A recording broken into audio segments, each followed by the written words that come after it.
When I first started working minimum wage, I didn't think it would be for long, just something to get by while I figured my life out.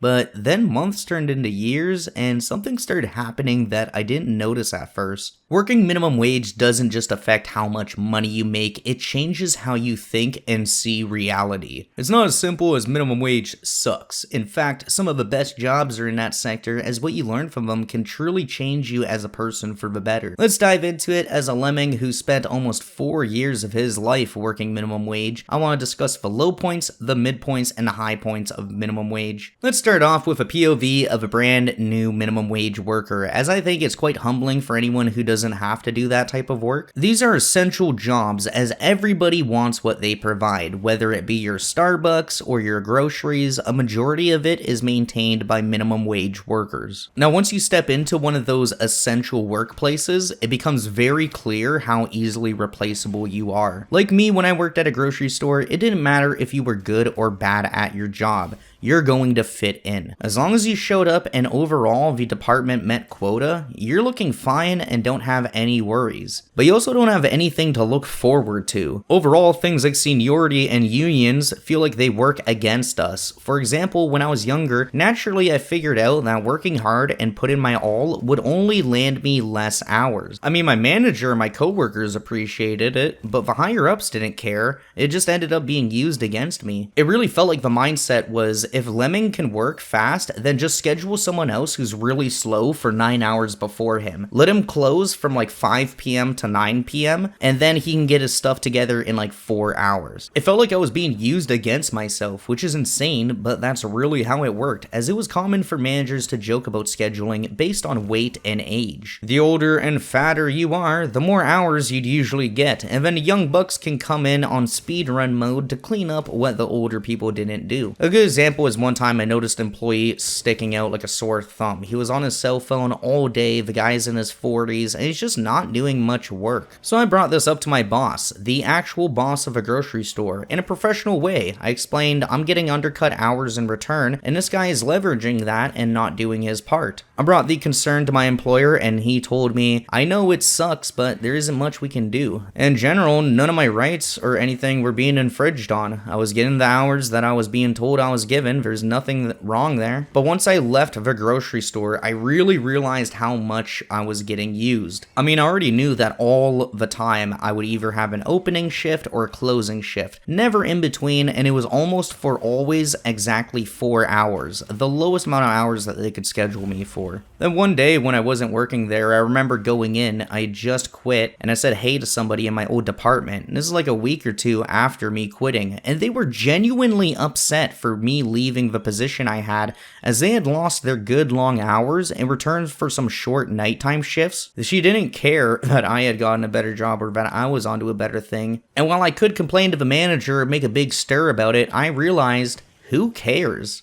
I mean, at the end of the day, I used to work here. If the employer doesn't care about his employees, then why should the customer? Without working there, I wouldn't think or understand this type of mindset. But I still understand her frustration. Now she was where I was, and it sucked. The way I felt about most of the fat, old employees, she felt about me now that I had a better job. It's a cycle that no one ends up winning, and it's very life-draining, as you end up having to exchange your time to earn the lowest legally allowable amount an employer can pay you. And this is around the midpoint realization, where I think myself and a lot of others start to realize a lot about both themselves and the world around them. For one, it takes discipline to hold any job, but to hold one that doesn't respect you, doesn't pay you well, and that exploits you for profit is something that can break lots of people. We all know those friends in high school who worked for 1 or 2 days and then quit the job because it was too much for them, and think about where they are now. Unless they had an actual career focus in mind, work ethic is something that you develop and train over time. Working boring hours for low pay at a grocery store made it easier for me to apply myself when it came to fruitful endeavors like YouTube or content creation. A lot of people will claim that they respect these workers, but during times of crisis like COVID,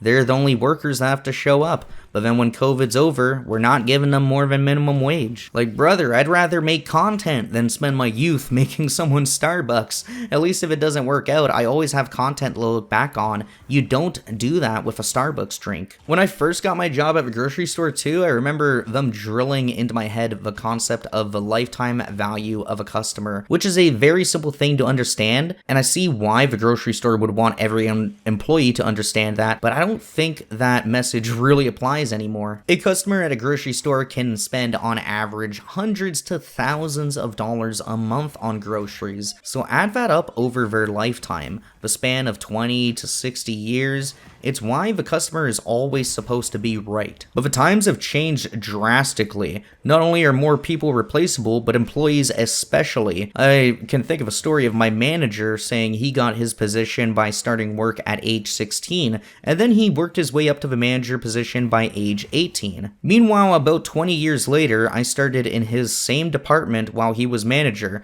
I started working at age 16, but by age 20, I was still a part-time employee with no raises, training, or manager role to look out for. Things have changed. If I want to become a manager or get paid more, I need to get that job outside of a workplace, not inside of it. And working your way up just doesn't work anymore the same way it used to. A lot of these minimum wage employers at a mega corporation level have to outsource hiring to head office for things like managers or salary-based roles. Right now, I know 5 kind of mutual friends that I grew up with, and they all worked at places starting at minimum wage. I know 2 of them are still at minimum wage to this day, 2 who are only about $1 or 2 above minimum wage, and then I know 1 friend online from the United States, a different country, who managed to secure a manager position by moving states. This isn't a coincidence though. While the first 4 friends did really well at their job, they didn't excel and they didn't push themselves into an area where the job was needed. My last friend, on the other hand, adopted social media photos and posts into his normal work routine and went the extra mile, literally driving miles to different places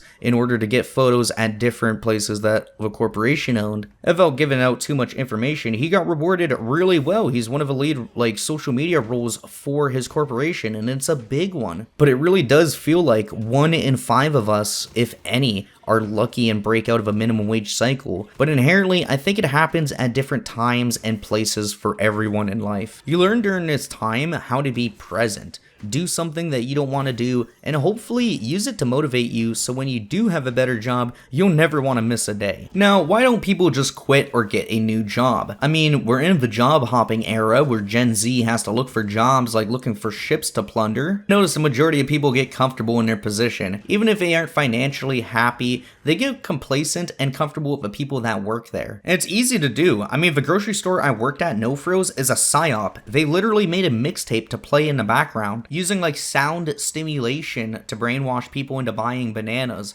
I'll break this down in a different video, of course. That's worth liking and subscribing for. But in reality, it is like these places are masterfully crafted to drain both your time as an employee and a customer. I think there's just a lot of comfort that people have from doing the same old thing. You know, not having to learn something new, not risking your current position for a new one is really appealing to many people. And while it never suited myself, I noticed some people who worked at the store I worked at hated it are still there to this day. I don't blame them though. I mean, you look at the economy around us and how does one plan for escape? As I've mentioned in previous videos, a minimum wage job doesn't help you plan, it just helps you survive. And if you already have debt, an apartment, or anything nowadays that you pay for monthly, then staying where you are in life can be much more appealing than trying new things. Now, in reality, most people have kids, saving plans, retirement plans that they lose if they leave the job, so these things naturally make it acceptable for someone to not go and seek a new or better job. At the same time, I think it has a lot to do with the social expectations people have on each other. Social media makes this very common. You know, when I quit my job to do YouTube, people were freaking out, constantly asking me if I was going to be okay or like if I was in a weird spot in life. Even though I was making more money with YouTube, it was still just this weird side eye. But to be fair, I've never mentioned a good entrepreneurship business idea to someone I worked with and genuinely had them lead me in the right direction. But that's mainly because I try to base most of my thoughts and my ideas off of what I know and the foundation of what I create. Now, try to look at things like Instagram, Facebook, or any of the social media platforms platforms. How many people do you think are actually emotionally invested in their job? Even if it pays minimum wage, they might have a connection with a community or a coworker, or maybe they just got into the rhythm and feel good at the job. These are things that society is used to praising, and naturally you're going to feel good from it. But it's not praise with money, it's praise with like old ladies telling you to pat yourself on the back. For most people, if they don't have something motivating in their life, it's not easy to get good advice on business, career, or anything relating to your life. You know, lots of people are just lemmings. They're walking until they fall off a cliff.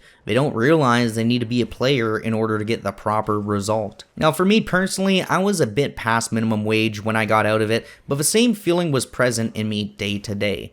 How do I escape this nightmare? I don't have time to live or see my son. I'm not making enough money.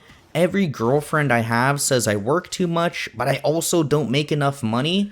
What do I do? Well, the answer for me was always in YouTube content creation. I tried a bunch of different things as well, but when I first got a job, I just got used to portions of my checks, putting them aside to buy things like equipment or new games to record, art assets to improve my brand, thumbnails. And as this went on, years began to pass. It really sucked once I was 21 years old and I felt old already and like I should have figured my stuff out by now. You know, I wanted to spend more time making videos, as videos I made years ago were making me money every day, but I only got my job when I actively showed up and was present day to day. The difference between how I was paid motivated me to scale from $300 a month all the way past $3,000 a month, and I was making way more than I could from any full-time employment that could provide me wages and stable hours in my community. Being from a small town, it's very hard to get both of those in order. You know, even if you just get good hours, that's a huge thing. But still, it wasn't easy. The overall process was a very hard transition.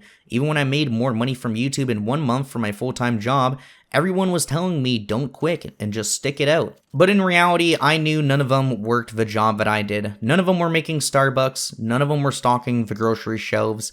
I was, and I was done with it. If I could pull off such great endeavors in my spare time after work, all I could think of was imagine if I replaced my work time with time for content creation. In all, I had to spend months planning, working out systems. I'd still say I left my job a bit too early as well, as it wasn't like that easy the first few months when I started doing YouTube full time, but all in all, it ended up going great and I really don't have any regrets. It was hard, but day to day, I worked hard to make some of the biggest videos I've ever made to this date. Getting paid a full-time income from YouTube was a dream once upon a time, but now it's a reality for me, and that truly still feels surreal. Understanding that my unique skill set in content creation was valuable and that I just had to use it to create value was something I wouldn't have gotten into if I wasn't working minimum wage. I never had the thought in mind when I got the job at the grocery store was going to be forever, but I did know that it was going to be a step for myself to where I needed to go in life. Now I continue to see a lot of these people I've worked with day to day, and I gotta be honest, it feels like a simulation. They got boards up now, like the McDonald's leaderboard that shows the top 100 McDonald's for your like province or state. And I look at these things while I'm getting my coffee in the morning and I'm thinking, why did I escape, but they're still stuck? I think, and I wonder that, and I'm sure they do too. To be honest, I'd work full-time at the grocery store if I had the opportunity, but I don't. You know, I'd work full-time minimum wage if it could afford me a family, but it doesn't. And from what I've seen, those raising families on minimum wage feels awful. Like it's worse than being on disability or welfare. You got less time with your kids, seeing them stock food all day and then not be able to afford the same food they stocked. They have to go to the food bank from the grocery store after work is insane. But at the same time, the cycle of society is brutal and always has been. Mankind will push through though, and I think the resilience that minimum wage workers have is incredible. It is universally normal for these people to deal with some of the most insane ghetto mental health crisis events on a day-to-day basis in our community, and they're real heroes for that. Well, the minimum wage is minimum. It's what society values, everything that truly determines the value of your check. Food prices, home prices, and life in general has just scaled out of control to points we haven't seen before, and I think that's something as as a society, we have to push through and get past together. I wish these people could get paid more and even more full-time placement could be given out, but many employers keep employees just under the threshold for full-time hours to save money on taxes, benefits, and other mandatory systems in place meant to quote-unquote help workers. And at the end of the day, it's almost like the bureaucracy of increasing minimum wage is way more difficult and complex than the bureaucracy of, say, starting a YouTube channel or a TikTok and creating content and trying to scale an income. And in general, working minimum wage for years didn't just show me how hard life can be, it showed me how valuable time really is. You don't get to buy another life. While you can learn a lot from minimum wage jobs, I wouldn't wish it on anyone for more than a few years. But at the same time, I think more about it, and I think I've developed the essential skills and habits from that workplace that school just can't teach me. So all in all, what is the value of a minimum wage job? Is it the money that you get? Is it the job experience? Is it what you're working towards? Let me know in the comment section below. If you like this video, remember to leave a like and subscribe. Also check out my Discord server linked in the description. Check out my school link for Cool Content College where you can ask me anything. We do weekly group calls and we try to escape to the next level together. As always though, I just want to thank you guys for watching. Remember, the Lemming theory is real and I'll see you in the next one. Peace.